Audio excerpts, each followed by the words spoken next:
Police অফিসারের পক্ষে আসলে একজন আর্মি অফিসারকে যে জিজ্ঞাসাবাদ করে আনা যাবে কিনা তথ্যগুলা, জিয়াউল হাসানের মতো মানুষকে ইন্টারোগেশন করে আমরা কতটুকু তথ্য সামনে আনতে পেরেছি।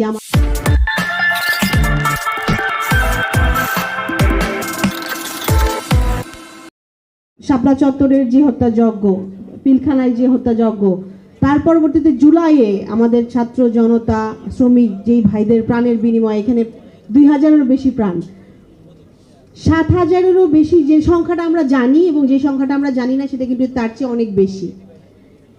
এই হত্যাকাণ্ডগুলোর বিচারের জন্য আমাদের যে ট্রাইব্যুনাল গঠন করা হয়েছে তাদের ক্যাপাবিলিটি বা ক্যাপাসিটি যথেষ্ট কি না প্রত্যেকটা হত্যাকাণ্ডের বিচারের জন্য, কারণ আমরা প্রত্যেকটা হত্যাকাণ্ডের ট্রান্সপারেন্ট বিচার চাই, ন্যায় বিচার চাই প্রত্যেকটা প্রাণের সাথে এবং প্রত্যেকটা গুমের ভিকটিমের সাথে যেই টর্চার করা হয়েছে, যে সিক্রেট ডিটেনশন সেলগুলো মেনটেন করা হয়েছে, এই অ্যালিগেশনের এগেনস্টে যাদের নাম আছে যেই বাহিনীর, প্রত্যেকটা ল এনফোর্সমেন্ট এজেন্সির, তাদের প্রত্যেককে যেন বিচারের আওতায় আনতে পারি, আমাদের সেই ব্যবস্থাটা আসলে আছে কিনা।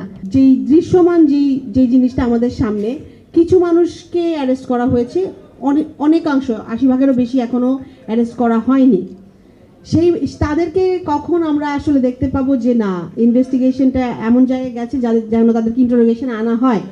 জিয়াউল হাসানের মতো মানুষকে ইন্টারোগেশন করে আমরা কতটুকু তথ্য সামনে আনতে পেরেছি আমাদের সামনে, পাবলিকের সামনে। গুম কমিশন যে ইনভেস্টিগেশন করছে বা আদার এনফোর্সমেন্ট এজেন্সি ট্রাইব্যুনালের যারা আছেন ইনভেস্টিগেশন করছেন, ইনভেস্টিগেশনের তথ্যগুলা সবটা তো সম্ভব না আমরা জানি, বাট আমাদের অগ্রসরটা এতটুকু হয়েছে, এটা আমার মনে হয় বাংলাদেশের যে পাবলিক, আমরা সবাই আসলে নির্যাতিত নিপীড়িত, সবাই পুরা বাংলাদেশে যদি আমরা ধরি হাজারো ভিকটিম, তাদের জানার অধিকার আছে যে এই অগ্রসরটা কতটুকু হচ্ছে বা কোন জায়গায় আমরা যাচ্ছি।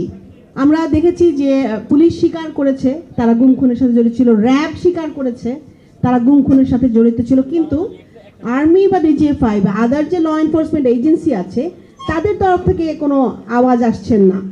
অ্যাকাউন্টেবিলিটির সাথে যদি আমরা এটা স্বীকারই করে যাই যে আমরা এগুলা করেছি বিগত সময়ে, এই অন্যায়গুলোর সাথে ওতপ্রোতভাবে জড়িত ছিল, তাহলে প্রত্যেকটা তথ্য কেন বিচারিক প্রক্রিয়ায় সাহায্য করার জন্য আসলে তাদেরকে প্রোভাইড করা হচ্ছে না? আর ইনভেস্টিগেশন করার জন্য যে টিমকে দেয়া হয়েছে সেটাও তাদেরও ক্যাপাবিলিটি আর ক্যাপাসিটি সাফিসিয়েন্ট কিনা ইনভেস্টিগেশন করার জন্য। একজন পুলিশ অফিসারের পক্ষে আসলে একজন আর্মি অফিসারকে যে জিজ্ঞাসাবাদ করে আনা যাবে কিনা তথ্যগুলা, সেই জায়গায় আমরা কোনখানটাতে আছি, সেই প্রক্রিয়াগুলোতে আসলে আমাদের জন্য যথাযথভাবে হেল্পফুল হবে কিনা বিচারিক প্রক্রিয়া অগ্রসর হওয়ার জন্য। তো আমাদের জায়গা থেকে আমরা বলতে চাই যে হাসিনা পালিয়ে গেছে, ফ্যাসিস্ট হাসিনার সাথে ওই যে উপরের আরও কতজন ফ্যাসিস্টের দোসররা পালিয়ে গেছে, কিন্তু যেই শরীরটা, সেই শরীরটা কিন্তু এখনো বিদ্যমান প্রত্যেকটা স্ট্রাকচারে। আপনি আইন প্রয়োগকারী সংস্থা বলেন, বিচার বিভাগ বলেন, এবং প্রত্যেকটা জায়গায়। তো সেই বাকি যে অপশক্তির অংশগুলা যতক্ষণ রয়েছে তাদের মধ্য দিয়ে কিন্তু আমাদের এই কাজটা এগিয়ে নিয়ে যেতে হচ্ছে। তো সেই ক্ষেত্রে আমাদেরকে সংস্কার আর সেই জায়গায় কি কি কাজ করতে হবে এবং ইনভেস্টিগেশনের জন্য প্রত্যেকটা কেসের আই উইটনেস আছে, প্রত্যেকটা কেস খুব ভিজিবল, এবং আমরা বিগত 13 বছরে এমন কেস নেই মানুষ আসলে জানে না। তো সেই সংখ্যাগুলো সুনির্দিষ্টভাবে যাওয়া, স্পেসিফিক্যালি কেসগুলোকে তুলে ধরা, এবং সময় ক্ষেপণটা অনেক বেশি হচ্ছে আমার মনে হয়। যেমন কমিশন গুমের কাজ করছেন, তারা আরও 1 বছরের সময়সীমা চেয়েছেন, তারা আরও অনেক বেশি সময় চেতে পারেন, কিন্তু আরেকটা বিষয় খেয়াল রাখা উচিত যে যেই পরিবারগুলো 13 বছর 12 বছর ওয়েট করেছে তাদের স্বজনদের সন্ধানের জন্য, শুধু জানার জন্য যে সিক্রেট ডিটেনশন সেলে তাদের ভাই বা তার সন্তান জীবিত আছে কি নাই, সেই স্পেসিফিক ইনফরমেশনটাও আমরা কিন্তু আনতে পারিনি সামনে। তো সেই জায়গাটাতে আরেকটু অগ্রগতিকে আমরা দেখতে পাই কিনা, সেই জায়গাতে কাজ করার আছে।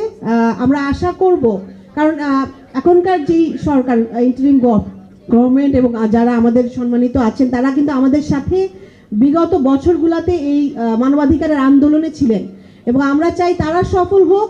তারা যখন সফল হবে তখনই কিন্তু আমরা এমন একটা জায়গায় যেতে পারবো যেখানে আমরা এখন বিচার চাই, এবং যেই ন্যায় বিচারটা চাই, যেই বাংলাদেশ দেখতে চাই, সেখানে যেতে পারবো।